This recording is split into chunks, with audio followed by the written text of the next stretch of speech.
오늘 우리에게 주시는 말씀은 예레미야 31장 23절부터 26절까지의 말씀입니다. 예레미야 31장 23절부터 26절까지의 말씀 한 절씩 교독하시고 마지막 절 함께 읽습니다. 제가 가지고 있는 구약성경 1101쪽입니다. 1101쪽에 있습니다. 만군의 여호와 이스라엘의 하나님께서 이와 같이 말씀하시니라. 내가 그 사로잡힌 자를 돌아오게 할 때에 그들이 유대 땅과 그 성읍들에서 다시 이 말을 쓰리니 곧 의로운 초소여 거룩한 산이여 여호와께서 내게 복 주시기를 원하노라 할 것이며 유다와 그 모든 성읍의 농부와 양떼를 인도하는 자가 거기에서 함께 살리니 이는 내가 그 피곤한 심령을 상쾌하게 하며 모든 연약한 심령을 만족하게 하였음이라 하시기로. 우리 26절 함께 읽습니다. 내가 깨어보니 내 잠이 달았더라. 아멘. 아멘. 베르나르 베르베르의 상상력 사전이라는 좀 두꺼운 책이 있는데요. 거기 보시면 말레이시아의 세노이라는 부족에 관한 흥미로운 이야기를 우리에게 들려줍니다. 이 세노이 부족의 별명은 꿈의 부족인데요. 왜 그렇게 이름을 붙였냐면 이들에게 있어서 꿈이 너무나 중요하기 때문에 꿈의 부족이라고 이름을 붙였습니다. 아침에 일어나서 이 모든 부족원들이, 이 부족 사람들이 해야 되는 가장 중요한 일은 함께 모여서 지난밤 꾸었던 꿈 이야기를 하는 것입니다. 재밌을 것 같아요, 성도 여러분. 그래서 꿈속에서 누군가를 해쳤다면 하루 동안 그 사람을 기억하고 찾아내어서 용서를 구하고 화해의 선물을 가져다 주어야 합니다. 그래서 다음부터는 사람을 해치는 그런 꿈을 꾸지 않도록 현실 생활에서 무진장 노력해야 합니다. 지난밤에 호랑이를 만나서 도망가는 꿈을 꾸었다면 현실 생활 속에서 좀 더 용감하게 살아서 다음번에는 호랑이를 만나도 싸워 이기는 꿈을 꿀 수 있도록 현실 생활에서 노력해야 합니다. 이 부족 사람들의 최고의 꿈은 하늘을 나는 꿈입니다. 꿈에도 여러 가지가 있겠지만 이 부족 사람들이 가장 중요하게 생각하는 꿈은 하늘을 나는 꿈입니다. 성도 여러분, 하늘을 나는 꿈을 좀 꿔보셨나요? 이 꿈을 꾸면 부족 모든 사람들이 축하할 정도로 최고의 꿈입니다. 그런데 이제 이 꿈을 꾸기 위해서는 현실 생활에서 이 꿈을 꿀 수 있도록 노력을 해야 합니다. 언제나 하늘을 생각하고 저 멀리 구름을 바라보고 먼 나라를 상상하고 자유를 꿈꾸며 자연을 사랑해야 합니다. 그러면 어느 날 땅에 묶여있던 영혼이 자유롭게 하늘을 비행하는, 하늘을 날 수 있는 꿈을 꿀 수 있다고 그들은 믿습니다. 이 저자인 베르베르에 따르면 민속학자들이 이 세노이 부족을 연구해 보았는데 이 부족에는 폭력도 없고 탐욕도 없고 정신질환도 없고 스트레스도 없었다는 것입니다. 성도 여러분, 왜일까요? 현실을 초월하는 꿈을 소중히 여겼기 때문입니다. 현실에만 갇혀 살지 않고 현실을 둘러싸고 있는 훨씬 더 큰 영적인 세계를 소망했기 때문입니다. 잠언 28장 18절에 이런 말씀이 있습니다. 묵시가 없으면 백성이 방자히 행하거니와 율법을 지키는 자는 복이 있느니라. 여기서 묵시란 현실을 뛰어넘는 세계에 대한 계시입니다. 그러니까 이 세상은 그냥 갇힌 것이 아니라 하나님께서 열어 보여주실 때 하늘로부터 열리는 놀라운 비전이 있다는 것이죠. 킹 제임스 영어 번역에서는 그 묵시를 비전이라고 번역했습니다. Where there is no vision, the people perish. 비전이 없으면 Where there is no vision, 비전이 없으면 사람들은 망하게 됩니다. perish, 망하게 됩니다. 물론 이 말씀에서 비전은 개인적 욕심의 꿈을 말하는 것이 아닙니다. 꿈이 이루어진다, 그런 꿈을 말하는 것이 아니에요. 여기서의 비전은 하나님께서 보여주시는 이 세상을 초월하고 있는 영적인 세계, 하나님 나라에 대한 계시를 말씀하고 있습니다. 하나님께서 보여주시는 그 하나님 나라에 대한 비전과 계시와 묵시가 없으면 하나님 나라를 바라보는 꿈을 꾸지 못하면 the people perish. 사람들은 망하게 됩니다. 땅 속에서 땅 위에서 잠깐 번성하는 것 같지만 반드시 망하게 됩니다. 하나님 나라에 대한 소망과 믿음 없이는 인간은 살아갈 수가 없습니다. 성도 여러분, 한번 이 보이는 세상이 전부라고 생각해 보십시오. 이 보이는 세상이 너무나 좋아서 이 보이는 세상이 전부다, 이렇게 한번, 우리 그리스도인들은 그렇게 믿는 사람 없죠. 그래도 한번 우리 실험적으로 한번 생각해 보십시오. 성도 여러분, 지금 보이는 이 세계 외에는 아무것도 없어요. 죽고 나면 끝이에요. 오직 이 세계만이 전부예요. 이렇게 한번 상상해 보십시오. 과연 이 세상이 살만한 곳입니까? 이 세상이 전부라고만 하면 과연 살만한 곳일까요? 최근 신문 기사 제목입니다. 코로나에 수백만 직장 잃어도 억만장자는 돈 더 벌었다. 이 신문 기사예요. 세상은 불평등합니다. 세상은 불공정합니다. 저는 골든 스테이트 킬러라는 별명을 가진 연쇄 살인범 드 안젤로의 케이스에 좀 관심을 가졌습니다.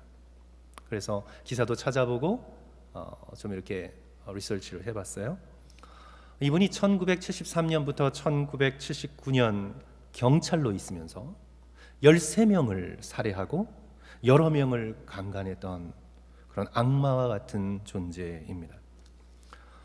수사망을 잘 빠져나가서 잡히지 않다가 2년 전 2018년에 잡혔어요. 지금 나이 74입니다. 마땅히 사형이 선고됐어야 하는데 자백하는 조건으로 종신형을 선고받았습니다. 몇 주 전에 법정에서 희생자 가족들이 나와서 또 생존자들이 나와서 증언했어요. 그 중에 한 사람이 이런 말을 했습니다. 나는 저 사람 때문에 아버지를 잃고 평생 괴로워하며 살았는데 저 사람은 74살에 이르도록 손주들까지 보면서 우리 아버지는 젊을 때 죽어서 그런 꿈은 꿀 수도 없었는데 저 사람은 손주까지 보면서 편안하게 살아왔고 지금 사형도 모면했다고. 그렇게 막 울면서 말하는 거예요. Justice is not possible in this case. Justice is not possible. 정의는 불가능하다고. 이 경우 이 세상에서 정의는 불가능하다. 성도 여러분, 이 세상이 정말 이 보이는 세상이 전부라고 한다면 정의는 불가능합니다. 상상할 수 없는 끔찍한 고통으로 죽어간 13명의 희생자들과 그 가족의 억울함은 어디서 보상을 얻어야 합니까? 이 세상의 법정이 전부라면 너무나 불공평합니다. 저는 몇 년 전 양로병원에 방문했을 때 기억이 아직까지 남아있는데 할머니 한 분이 지나가는 저를 다급하게 불러요. 손을 덜덜 떨면서 내 팔에 있는 이 모든 걸 좀 다 뽑아달라고. 주사 바늘이 여러 개가 꽂혀 있고 줄이 주렁주렁 달려 있고 나는 이렇게는 더 이상 살아갈 수 없다고. 나는 죽고 싶다고. 지금 죽고 싶으니 의사와 간호사가 못 뽑게 하니 당신이 와서 날 좀 뽑아달라고. 눈물이 그렁그렁 하시면서 그렇게 말씀하는 겁니다. 사랑하는 성도 여러분, 우리 믿음의 백성은 다시 기억해야 합니다. 만약 이 세상이 전부라고 한다면 이 세상은 너무나 고통스럽고 부조리하고 허무하고 불공평합니다. 이 세상은 전부일 수가 없습니다. 이 세상은 결코 전부일 수가 없습니다. 거룩하고 의로우신 하나님의 나라, 하나님께서 다스리는 세계가 이 세상을 둘러싸고 있는 것입니다. 거룩하고 하나님이 다스리시는 이 세계, 하나님의 나라가 이 세상을 향해 꿰뚫고 들어왔고 예수 그리스도로 인해서 시작됐고 그리고 실현되어 마침내 하나님의 정의로운 나라가 실현되는 그 재림의 날을 우리는 소망하고 있는 것입니다. 오늘 선지자 예레미야는 꿈속에서, 비전 속에서 현실을 초월하는 하나님의 나라를 말씀으로 받게 돼요.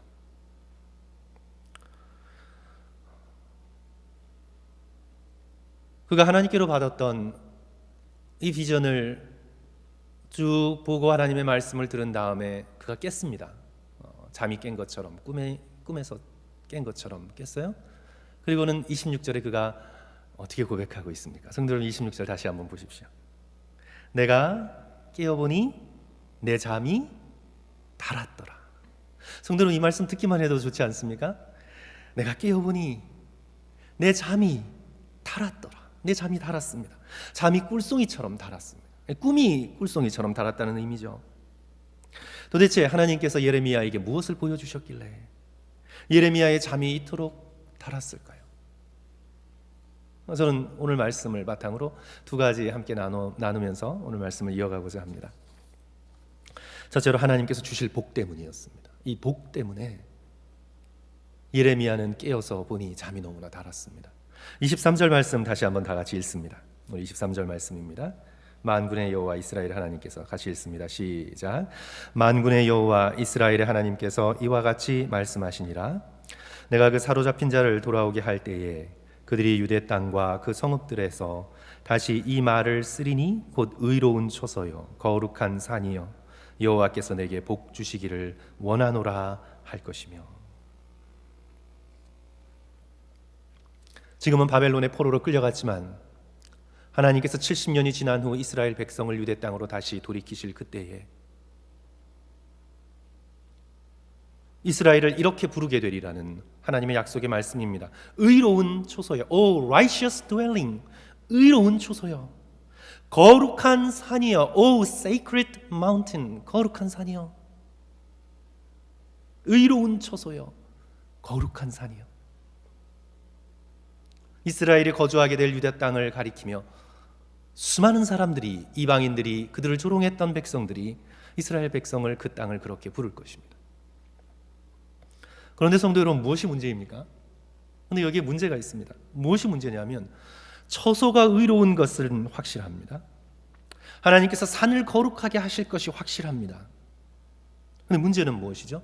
거기에 살게 될 이스라엘 백성이 의롭고 거룩하게 되는 것입니다.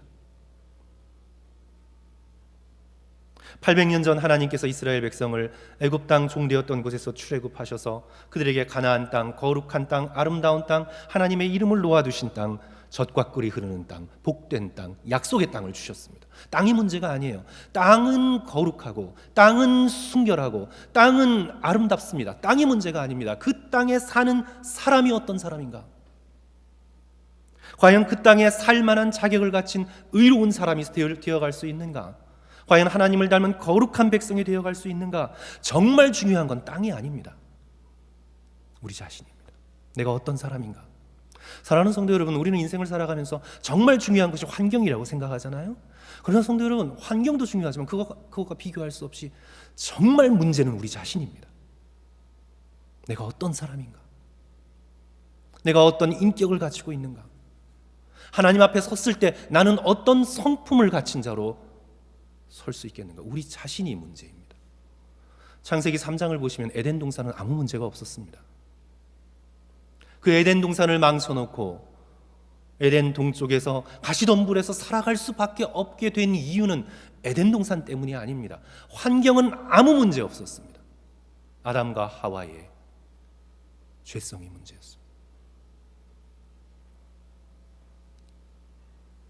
그래야 우리가 하나님께로부터 받아야 할 최고의 복은, 우리가 하나님 앞에 나아가 간구하며 꿇어 엎드려 구해야 할 최고의 복은 우리 자신이 변하는 것입니다. 우리 자신이 거룩하게 되는 것입니다. 거룩한 천국, 기쁨의 도성, 평화의 도시에서 살아낼 수 있는 사람으로 내가 변화되는 것, 이것이 우리가 하나님 앞에 간구해야 할 최고의 복임을 우리는 기억해야 합니다. 저는 가끔 창세기 2장과 3장을 읽으면서 좀 궁금했습니다. 에덴 동산에선 옷을 하나도 입지 않고 지냈을까? 성도 여러분, 어떻게 생각하세요? 에덴 동산에선 옷을 입지 않고 지냈을까? 옷을 입지 않고 지냈다는 것이 그러면 지금 우리의 벗은 모습처럼 지냈다는 말일까? 궁금했습니다. 창세기 2장 25절은 이렇게 기록하고 있죠. 아담과 그의 아내 두 사람이 벌거벗었으나 부끄러워하지 아니하니라. 그런데 타락한 후에 그들이 자기가 벗은 것을 알게 되었죠. 창세기 3장 7절, 이에 그들의 눈이 밝아져서 자신들이 벗은 줄 알고 무화과 나무 잎을 엮어 치마로 삼았더라. 저희 이 궁금증이 달라스 윌라드의 해석으로 풀렸습니다. 해석하기를, 에덴 동산에서 아담과 하와는 우리들이 생각하는 이런 옷은 입지 않았습니다. 벌거벗은 것이지요. 하지만 하나님의 영광의 빛이 그들의 몸 전체를 두르고 있었습니다. 그들이 입고 있었던 옷은 하나님의 영광의 옷입니다. 그냥 그들은 벗고 있었지만 입고 있은 것입니다. 하나님의 그 찬란한 영광의 빛이 그들의 머리끝부터 발끝까지 전부 두르고 있었습니다. 그래서 그들은 부끄러워하지 않을 수 있었습니다. 그들은 자랑스럽게 생각할 수 있었습니다. 하나님의 영광의 빛을 그들은 자랑스럽게 여길 수밖에 없었습니다. 그러나 그들이 범죄한 다음, 하나님이 하지 말라는 것을 범한 다음에 하나님의 영광이 썰물처럼 빠져나갑니다. 자기 모습을 보니 부끄러웠습니다. 무화과 나무 잎으로 대충대충 가리며 살게 됩니다.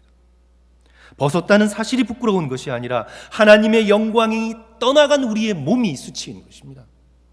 하나님의 영광이 사라져버린 우리의 몸이 수치스러운 것입니다. 하나님의 영광의 빛이 다시 우리에게 돌아올 때 우리는 얼마나 아름답고 영광스러울까요? 베드로, 요한, 야고보가 변화산 위에서 목격한 것입니다. 그때 예수님을 바라보니, 변화산 위에서 변모하신 예수님을 바라보니, 마가복음 9장 3절, 그 옷이 광채나며 세상에서 빨래하는 자가 그렇게 희게 할 수 없을 만큼 매우 희어졌더라. 예수 그리스도를 두르고 계신 영광의 빛이 제자들의 눈에 보인 것입니다. 하나님의 영광이 바로 예수께서 입으신 옷입니다. 우리도 마찬가지입니다. 천국에서 우리는 옷을 입고 살까요? 어떻게 될까요? 궁금하시죠? 하나님의 영광의 옷이 바로 우리의 옷입니다. 하나님께서 당신의 영광의 빛으로 우리를 옷 입혀 주십니다. 마치 모세가 수건을 쓰지 않고는 견딜 수 없었던 것처럼, 스데반의 얼굴이 천사와 같이 빛났던 것처럼 하나님의 영광의 빛으로 우리가 빛나는 사람이 되는 것, 그것이 하나님께서 당신을 사랑한 모든 백성에게 주실 최고의 축복입니다. 최고의 축복입니다. 천국이 아름다울 건 걱정 안 하셔도 됩니다. 문제는 우리 자신입니다. 우리는 하나님께 그 복을 구해야 합니다.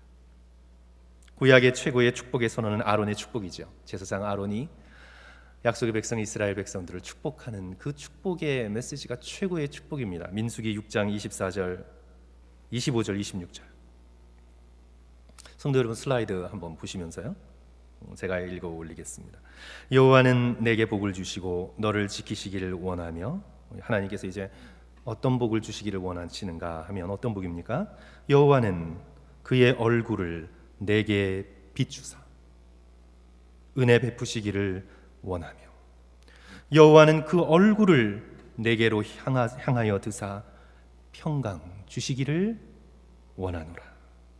이스라엘 백성이 받는 복은 하나님의 얼굴이 내게 비춰주시는 것, 하나님의 얼굴을 내게 비춰주시는 것, 그래서 그 얼굴의 빛을 받아 그 영광의 빛을 내가 받아 누리는 것, 그것이 최고의 복입니다.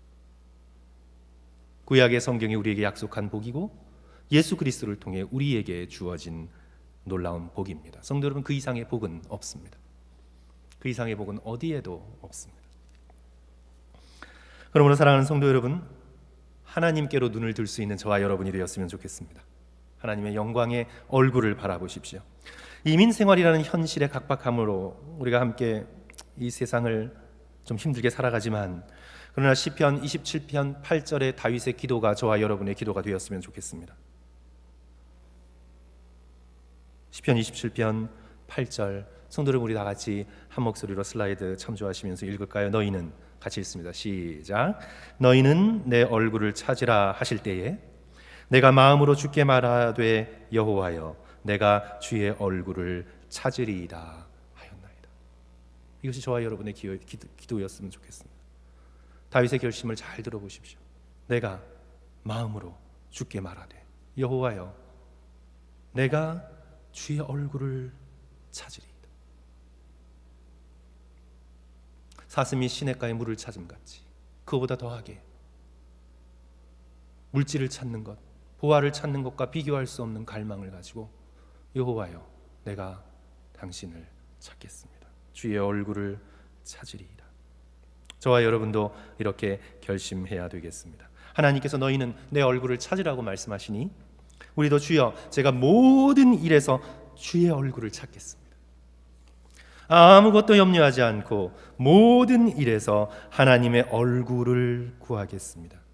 제게 하늘의 복을 내려 주시옵소서. 간구하시는 저와 여러분 되시기를 주님의 이름으로 간절히 축원합니다.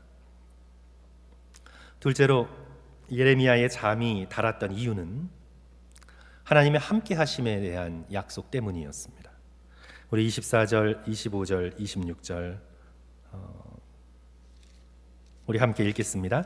또 같이 24절, 25절, 26절 우리 함께 읽습니다. 유다와 우리 같이 읽습니다. 시작. 유다와 그 모든 성읍의 농부와 양떼를 인도하는 자가 거기에 함께 살리니 이는 내가 그 피곤한 심령을 상쾌하게 하며 모든 연약한 심령을 만족하게 하였음이라 하시기로 내가 깨어보니 내 잠이 달았더라. 내 잠이 달았더라. 목자 되신 하나님께서 우리와 함께 하시면 피곤했던 심령이 상쾌하게 되고 약했던 심령이 만족을 얻게 됩니다. 성도 여러분, 우리가 꼭 기억해야 될 것이 하나 있는데요. 우리는 이 땅의 것으로 결코 만족할 수 없습니다. 우리는 이 땅의 것으로 절대 결코 만족할 수 없습니다. 우리의 영혼은 오직 하나님만 채우실 수 있습니다.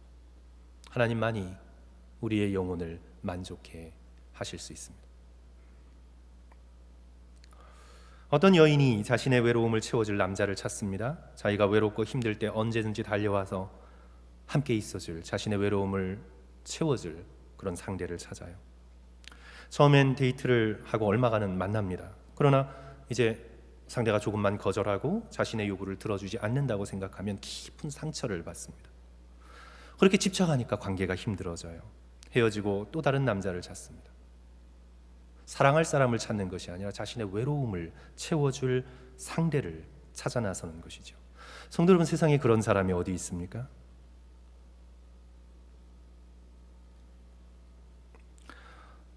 이 여인은 오직 하나님만이 채우실 수 있는 외로움, 그 외로움을 사람이 채워주기를 기대하는 것입니다.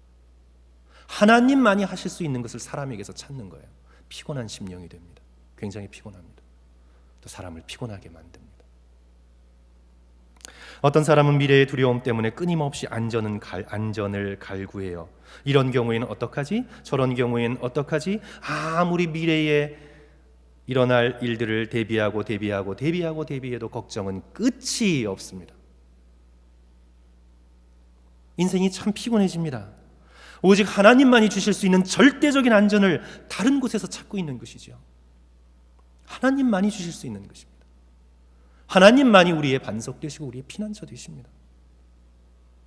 하나님만이 하실 수 있는 것을 사람에게서 구하고 세상에게서 구하는 삶은요, 사람들이 겉으로 보기에는 좋은 삶 같지만 너무나 피곤하고 지치고 힘든 삶입니다.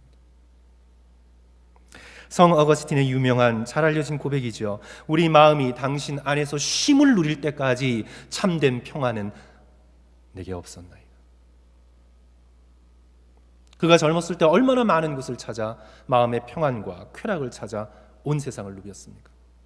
그러나 하나님의 품에 안겨 안식하기까지 내게는 참된 평안이 없었나이다.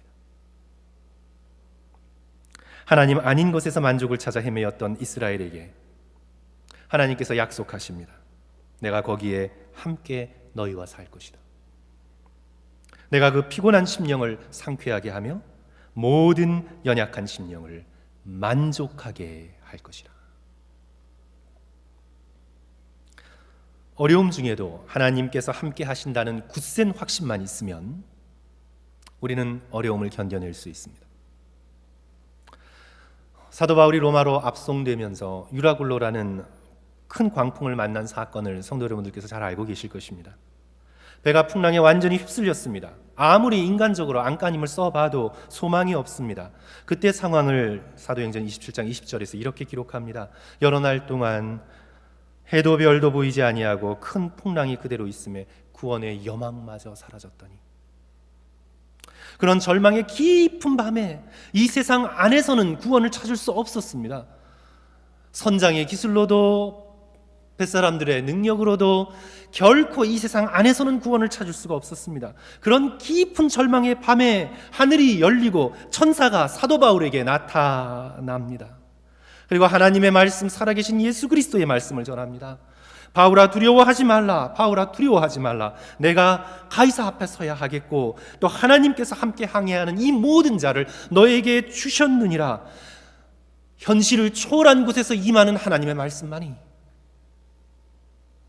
우리에게 소망을 가져다 줍니다.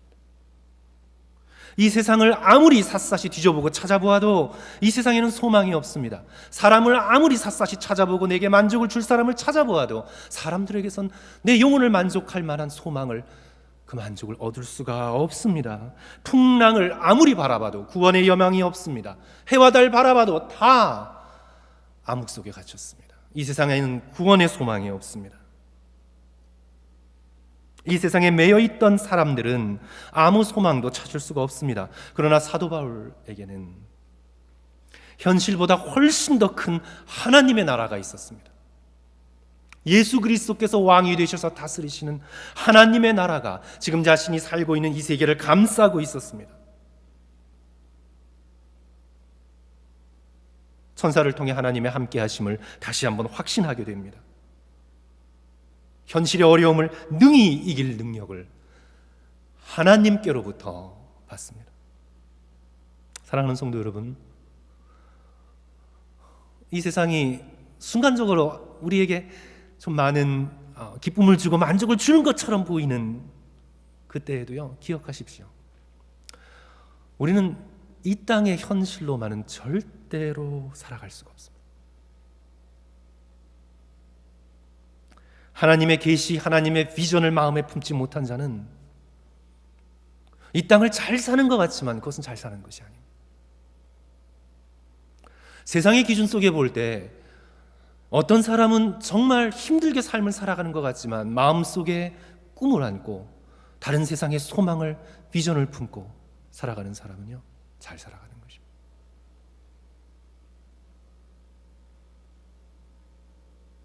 설교의 시작에서 말씀드린 말레이시아의 세노이 부족처럼 현실은 현실보다 큰 세계를 위해서 존재하는 것입니다. 그래서 우리 모두는, 우리 믿음의 백성은요, 당장에 가까운 것만 볼 것이 아니라 우리의 두 발은 이 땅에 굳건히 서서 열심으로 일하되 우리의 눈은 항상 더 멀리 지평선 넘어 우리에게 다가오는 하나님의 나라에 우리의 시선을 맞추고 살아야 합니다. 성도 여러분, 동물 중에 사람의 눈을 가장 많이 닮은 동물의 눈이 있다면 뭘까요? 우리 뭘 것 같으세요? 이 자리에 그래도 계신 성도들께서 대답 좀 해보세요. 뭘까요? 사람의 눈을, 파리? 아니에요. 파리는 아니에요. 파리 눈은 아니고 어떤 눈일까요? 동물학자들은요, 사람의 눈을 가장 많이 닮은 동물로 사자를 꼽고 있습니다. 사자의 눈을 자세히 쳐다볼 때 사람의 눈을 가장 많이 닮았다고 그렇게 꼽는다고 합니다. 왜 그럴까요? 사자의 시선은 언제나 멀리 바라보기 때문입니다. 언제나 멀리 바라봅니다. 초식동물은 당장에 풀을 먹어야 되니까 풀을 뜯어먹고 자기 주변에 위험이 없나 자기 주변에 안테나를 세우면서 이렇게 살죠. 그러나 사자는요, 풀 뜯어먹고 사는 동물이 아니잖아요. 그리고 멀리 바라봐서 목표물을 보고 뛰어가지 않으면 생존할 수 없는 동물입니다. 그래서 사자는 항상 멀리 바라보아야만 합니다. 그래서 사람의 눈과 가장 비슷한 거예요. 우리 인간은요, 멀리 보도록 창조되었습니다. 앞으로 10년 후, 20년 후를 보는 것이 아니라 내 인생의 70, 80, 은퇴 후를 계획하는 것이 아니라 우리 인간은 사자가 보는 지평선 정도를 뛰어넘어 영원을 맞대어 영원을 보도록 창조되어진 동물임을, 창조되어진 존재임을 사랑하는 성도 여러분, 잊지 마십시오. 우리는 저 멀리서 다가오시는, 그리고 이미 이 땅에 임한 하나님의 이 놀라운 나라를 바라보도록 창조되었습니다. 그 눈을 가질 때만 비로소 우리는 만족할 수 있습니다. 선지자 예레미야는 당장 지금만 바라보면 만족할 수 없었습니다. 잠이 달 수가 없었습니다. 지금 나라는 곧 망하게 될 것입니다. 자신은 감옥에 갇혀 있습니다. 이미 많은 유대인들이 바벨론으로 포로로 끌려갔습니다. 지금 당장만 바라보면 그에게는 슬픔과 눈물과 한숨뿐입니다. 그러나 하나님께서 그의 꿈에 나타나셔서 그의 시선을 멀리 바라볼 수 있도록 해주셨습니다. 70년 후에 이루어질 회복의 약속, 아니 70년 정도가 아니라 영원 끝에서 마침내 이루어질 하나님 나라의 영광의 아름다움을 볼 수 있도록 예레미야의 눈을 열어주셨습니다. 그래서 예레미야가 고백하고 있는 겁니다. 내가 깨어보니 내 잠이 달았도다. 내가 깨어보니 내 잠이 달았도다. 내가 지금 서 있는 삶의 환경은 힘들고 어렵지만 내가 영원의 끝에서 다가올 하나님의 나라를 바라보니 나는 만족한다고 고백하는 것입니다. 사랑하는 성도 여러분, 눈을 들어 하나님을 바라보십시오. 하나님을 바라보십시오. 그 얼굴을 바라보십시오. 그리고 하늘의 복 받기를 간절히 구하십시오. 하나님의 함께하심의 약속을 믿고 하나님 한 분만을 나의 유일한 만족으로 삼으시며 인생을 걸어가시는 저와 여러분 되시기를 주님의 이름으로 간절히 축원합니다. 우리 함께 기도하겠습니다.